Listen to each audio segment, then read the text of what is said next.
ಶಾವಿಗೆ ಉಪ್ಪಿಟ್ಟು ಅಂದರೆ ಯಾರಿಗೆ ತಾನೇ ಇಷ್ಟ ಇರಲ್ಲ ಹೇಳಿ. ಚಿಕ್ಕ ಮಕ್ಕಳಿಂದ ದೊಡ್ಡವ್ರ ತನಕ ತುಂಬಾ ಇಷ್ಟಪಡುವಂಥದ್ದು ಶಾವಿಗೆ ಉಪ್ಪಿಟ್ಟು. ಸೊ ನಾನು ತೋರಿಸ್ಕೊಡ್ತಾ ಇರೋದು ಶಾವಿಗೆ ಉಪ್ಪಿಟ್ಟು ಉದುದ್ರಾಗಿ ಮಾಡೋದು ಹೇಗೆ ಅಂತ ತೋರಿಸ್ಕೊಡ್ತಾ ಇದ್ದೀನಿ. ಅದಕ್ಕೂ ಮುಂಚೆ ನನ್ನ ಚಾನಲ್ನ ಯಾರಾದರೂ ಹೊಸ್ದಾಗಿ ನೋಡ್ತಿದ್ರೆ ಪ್ಲೀಸ್ ಸಬ್ಸ್ಕ್ರೈಬ್ ಮಾಡ್ಕೊಂಡು ನೋಡಿ. ಈ ರೆಸಿಪಿ ಇಷ್ಟ ಆದರೆ ಪ್ಲೀಸ್ ಒಂದು ಲೈಕ್ ಮಾಡಿ.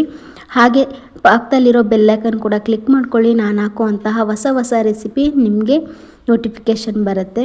ಫಸ್ಟು ಒಂದು ಕುಕ್ಕರ್ನ ಇಟ್ಕೊಂಡು ಶಾವಿಗೆನ ಹಾಕ್ಕೊಂಡು ಚೆನ್ನಾಗಿ ಡ್ರೈ ರೋಸ್ಟ್ ಮಾಡ್ಕೋಬೇಕು. ಅಂದರೆ ಗೋಲ್ಡನ್ ಬ್ರೌನ್ ಬರಬೇಕು, ಬ್ರೌನ್ ಕಲರು ಲೈಟಾಗಿ ಬಂದರೆ ಸಾಕು. ಅಷ್ಟನ್ನ ಚೆನ್ನಾಗಿ ಫ್ರೈ ಮಾಡ್ಕೋತಾ ಇದ್ದೀನಿ. 3-5 ನಿಮಿಷ ಫ್ರೈ ಮಾಡಿಕೊಂಡ್ರೆ ಸಾಕು. ಇವಾಗ ಪಕ್ಕದಲ್ಲಿ ಒಂದು ಪ್ಯಾನ್ನ ಇಟ್ಕೊಂಡು ಇದಕ್ಕೆ ಸ್ವಲ್ಪ ಕುಕ್ಕಿಂಗ್ ಆಯಿಲ್ ಹಾಕ್ಕೊಂಡು ಸಾಸಿವೆನ ಹಾಕೋತಾ ಇದ್ದೀನಿ. ಇದಕ್ಕೆ ಕಡಲೆಬೇಳೆ ಹಾಕೋತಾ ಇದ್ದೀನಿ 2 ಸ್ಪೂನ್ ಆಗೋಷ್ಟು. ನಿಮಗೆ ಇದಕ್ಕೆ ಬೇಕು ಅಂದರೆ ಕಡಲೆ ಬೀಜನೂ ಹಾಕ್ಕೊಳ್ಬೋದು. ನಾನು ಕಡಲೆ ಬೀಜ ಹಾಕ್ಕೊಳ್ತಾ ಇಲ್ಲ. 2 ಸ್ಪೂನ್ ಕಡಲೆಬೇಳೆನ ಹಾಕ್ಕೊಂಡು ಫ್ರೈ ಮಾಡ್ಕೋತೀನಿ.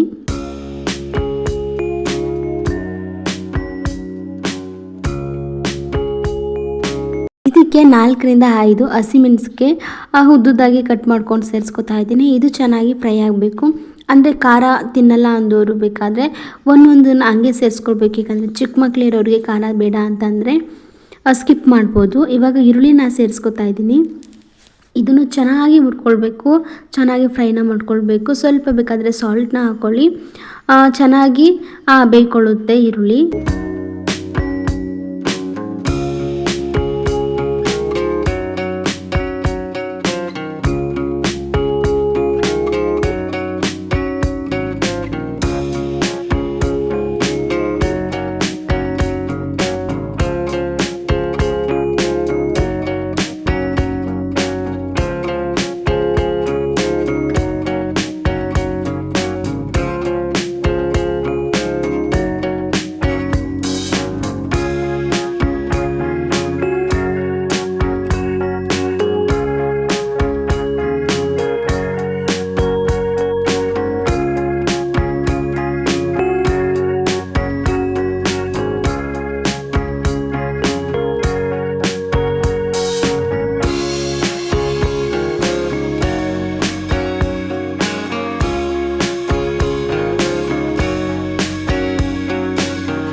ಈರುಳ್ಳಿ ಚೆನ್ನಾಗಿ ಫ್ರೈ ಆದಮೇಲೆ ಗೋಲ್ಡನ್ ಕಲರ್ ಬಂದಮೇಲೆ ಸ್ವಲ್ಪ ಕರಿಬೇವು ಸೊಪ್ಪು ಹಾಕ್ಕೊಂಡು ಅದು ಫ್ರೈ ಮಾಡ್ಕೊಳ್ಬೇಕು.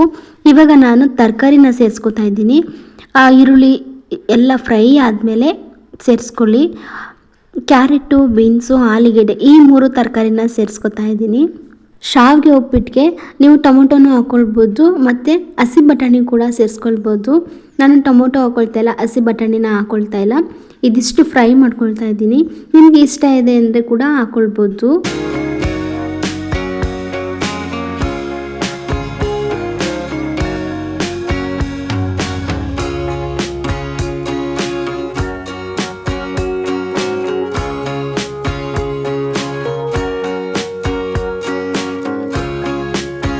ಈ ಬೀನ್ಸ್ ಎಲ್ಲ ಈರುಳ್ಳಿ ಜೊತೆಗೆ ಸೇರಿಸ್ಕೊಂಡು ಚೆನ್ನಾಗಿ ಫ್ರೈ ಮಾಡ್ಕೊಂಡ್ಮೇಲೆ 1 ಟೇಬಲ್ ಸ್ಪೂನ್ ಅಂದರೆ ರುಚಿಗೆ ತಕ್ಕಷ್ಟು ಉಪ್ಪನ್ನ ಇವಾಗಲೇ ಸೇರಿಸ್ಕೊತಾ ಇದ್ದೀನಿ. ಏಕೆಂದರೆ ತರಕಾರಿಗೆ ಟೇಸ್ಟ್ ಕೊಡಲಿ ಅಂತ ಅಷ್ಟೇ.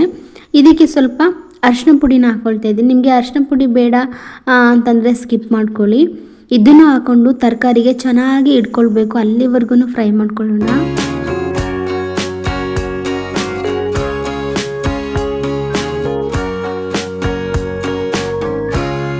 ನಾನು ಹೇಳ್ಕೊಟ್ಟಾಗೆ ಕರೆಕ್ಟಾಗಿ ಮಾಡಿ. ಆವಾಗ ಶಾವಿಗೆ ಉಪ್ಪಿಟ್ಟು ಉದುದ್ರಾಗಿ ಬರುತ್ತೆ. ಒಬ್ಬೊಬ್ಬರು ತೋರಿಸ್ಕೊಡ್ತಾರೆ ಅಂದರೆ ನೀರಲ್ಲಿ ಫಸ್ಟ್ ಬೇಯಿಸ್ಕೊಂಡು ಆಮೇಲೆ ಮಿಕ್ಸ್ ಮಾಡ್ಕೊಳ್ಬೇಕು ಅಂತ. ಆದರೆ ಆ ಥರ ಮಾಡೋದ್ರಿಂದ ಸ್ವಲ್ಪ ಮುದ್ದೆ ಆಗೋ ಚಾನ್ಸಸ್ ಇರುತ್ತೆ.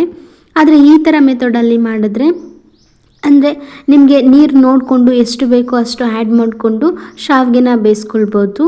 ಮತ್ತು ಪರ್ಫೆಕ್ಟಾಗಿ ಕೂಡ ಆಗುತ್ತೆ. ಮದುವೆ ಮನೆಗಳಲ್ಲೆಲ್ಲ ಹೀಗೆ ಮಾಡೋದು. ಲಂಚ್ ಬಾಕ್ಸ್ಗೆ ಆಫೀಸ್ಗೆ ಹೋಗೋರಿಗೆ ತುಂಬಾ ಪರ್ಫೆಕ್ಟಾಗಿ ಮಾಡಿಸಿದ್ದು ಉಪ್ಪಿಟ್ಟು ಅಂತಲೇ ಹೇಳ್ಬೋದು.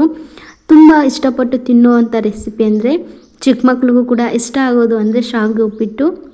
ನೋಡಿ ಒಂದ್ಸಲ ಟ್ರೈ ಮಾಡಿ ಹೇಗೆ ಬಂತು ಅಂತ ಕಮೆಂಟ್ ಬಾಕ್ಸಲ್ಲಿ ಕಮೆಂಟ್ ಮಾಡಿ. ಇವಾಗ ನಾನು 2 ಗ್ಲಾಸ್ ನೀರನ್ನ ಸೇರಿಸ್ಕೊತಾ ಇದ್ದೀನಿ. ಇದೆಲ್ಲ ಚೆನ್ನಾಗಿ ಬೇಯಿಸ್ಕೊಳ್ಬೇಕು. ಅಂದರೆ 5-10 ನಿಮಿಷ ತರಕಾರಿ ಎಲ್ಲ ಚೆನ್ನಾಗಿ ಬೇಯಿಸ್ಕೊಂಡ್ಮೇಲೆ ನೀರನ್ನ ಸೇರಿಸ್ಕೊತಾ ಇದ್ದೀನಿ. ನಿಮಗೆ ಶಾವಿಗೆ ಎಷ್ಟು ತಗೋತೀರಾ, ನನಗೆ ಶಾವಿಗೆ ಎಷ್ಟಿತ್ತು ಅದು ಅಳತೆ ಪ್ರಕಾರ ನಾನು 2 ಗ್ಲಾಸ್ ನೀರನ್ನ ಸೇರಿಸ್ಕೊತಾ ಇದ್ದೀನಿ. ಸ್ವಲ್ಪ ನೀರನ್ನ ಕಡಿಮೆನೇ ಮಾಡ್ಕೊಳ್ಳಿ, ಶಾವಿಗೆ ಉಪ್ಪಿಟ್ಟು ಮುದ್ದೆ ಆಗಬಾರ್ದು. ಹಂಗಾಗಿ ನೀರನ್ನ ಸ್ವಲ್ಪ ಕಡಿಮೆನೇ ತಗೊಂಡ್ರೂ ಕೂಡ ನಡೆಯುತ್ತೆ. ಇವಾಗ ಶಾವಿಗೆನ ಹುರಿದು ಇಟ್ಕೊಂಡಿದ್ವಲ್ಲ ಅದನ್ನು ಹಾಕೊಳ್ಳೋಣ. ನಿಮಗೆ ಇವಾಗ ಈ ಟೈಮಲ್ಲಿ ಸಾಲ್ಟ್ ಕಡಿಮೆ ಇದೆ ಅಂದರೆ ಸಾಲ್ಟ್ನ ಹಾಕ್ಕೊಳ್ಬೋದು. ನೋಡಿ ಇವಾಗ ಶಾವಿಗೆನ ಸೇರಿಸ್ಕೊತಾ ಇದ್ದೀನಿ. ಫಸ್ಟ್ ಸ್ವಲ್ಪ ಸ್ವಲ್ಪನೇ ಹಾಕೊಳ್ತಾ ಬನ್ನಿ, ಅಂದರೆ ರವೆ ಉಪ್ಪಿಟ್ಟಿಗೆ ರವೆನ ಹಾಕ್ಕೊಳ್ತೀರಲ್ಲ ಆ ಥರನ ಹಾಕ್ಕೊಳ್ಳಿ. ಇವಾಗ ಇದನ್ನು ಚೆನ್ನಾಗಿ ಮಿಕ್ಸ್ ಮಾಡ್ಕೊಳ್ಬೇಕು.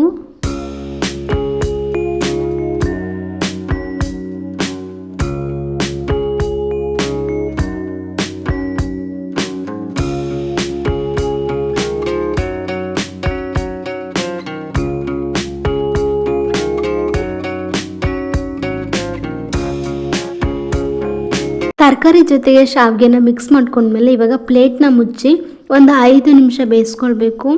ಸಿಮ್ಮಲ್ಲಿ ಇಟ್ಕೊಂಡ್ರೆ ಚೆನ್ನಾಗಿ ಆಗುತ್ತೆ. ಐ ಫ್ಲೇಮಲ್ಲಿ ಇಟ್ಕೋಬೇಡಿ.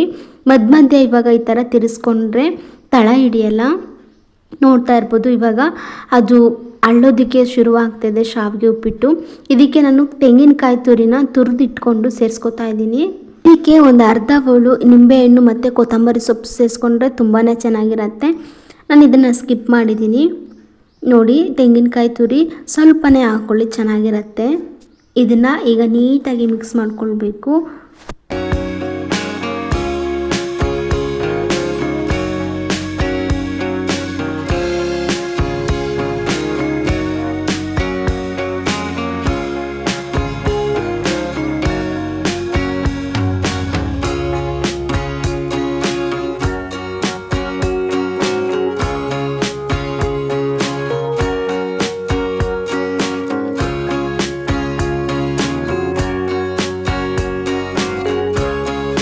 ಈಗ ಶಾವಿಗೆ 3/4% ಬೆಂದಿದೆ. ಇದಕ್ಕೆ ಪ್ಲೇಟ್ನ ಮುಚ್ಚಿ ಒಂದು 5 ನಿಮಿಷ ಸಿಮ್ಮಲ್ಲಿ ಬೇಯಿಸ್ಕೊಂಡ್ರೆ ಸಾಕು. ನೋಡಿ ಎಷ್ಟು ಉದುರಾಗಿ ಎಷ್ಟು ನೀಟಾಗಿ ಎಷ್ಟು ಟೇಸ್ಟಾಗಿದೆ ಅಂತ. ನೋಡಿ ಈ ಥರ ಪರ್ಫೆಕ್ಟಾಗಿ ನೀವು ಮಾಡ್ಕೊಳ್ಬೋದು. ನಾನು ಹೇಳ್ತಾರನ್ನೇ ಮಾಡಿ. ನೀವು ಫಸ್ಟೇ ಬೇಯಿಸ್ಕೊಳ್ಬಾರ್ದು, ನೀರನ್ನ ಇಲ್ಲಿಗೆ ಆ್ಯಡ್ ಮಾಡಿಕೊಂಡು ಶಾವಿಗೆನ ಹಾಕ್ಕೊಂಡ್ರೆ ಇದೇ ಥರ ಉಪ್ಪಿಟ್ಟಾಗುತ್ತೆ. ನೋಡಿದ್ರಲ್ಲ, ಈ ಶಾವಿಗೆ ಉಪ್ಪಿಟ್ಟು ನಿಮಗೆಲ್ಲ ಇಷ್ಟ ಆಗಿದೆ ಅಂತ ಅಂದ್ಕೊಳ್ತೀನಿ. ಇದೇ ಥರ ರೆಸಿಪಿ ಬೇಕಾದರೆ ಪ್ಲೀಸ್ ನಮ್ಮ ಚಾನಲ್ನ ಸಬ್ಸ್ಕ್ರೈಬ್ ಮಾಡ್ಕೊಳ್ಳಿ. Thanks for watching.